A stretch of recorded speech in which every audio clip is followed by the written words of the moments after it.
ازاي ترجع كرامتك وتعرف الناس اللي بعت لهم متابعه ما حدش فيهم عبرك.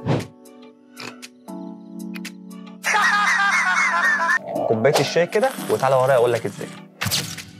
هنفتح الانستجرام بتاعنا عادي جدا، بعد كده هندوس على الثلاث شرط اللي فوق، بعد كده اكونت سنتر، بعد كده يور انفورميشن، بعد كده داونلود يور انفورميشن،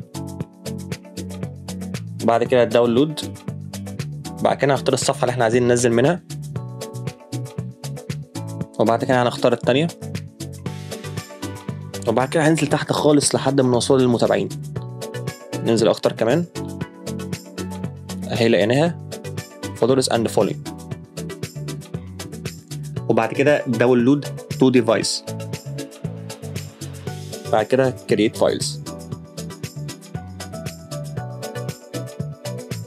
تمام، مع كده هنستنى 3-4 ساعات لحد ما ينزل الملف، وبعد كده هينزل في الداونلود بتاع الموبايلز، هتلاقوا مكتوب الانستجرام، هندوس على الفايلز اللي نزل اهو المتابعين في البيندنج، هيدخلنا على جوجل كروم، افتح بقى وشوف كل الاسماء اللي انت بعت له دي يا معلم، كل الفضايح اللي عندك. يلا بقى قوم رجع كرامتك عشان بصراحه شكلك بقى وحش قوي. ما تنساش تعمل متابعه عشان يوصلك كل جديد.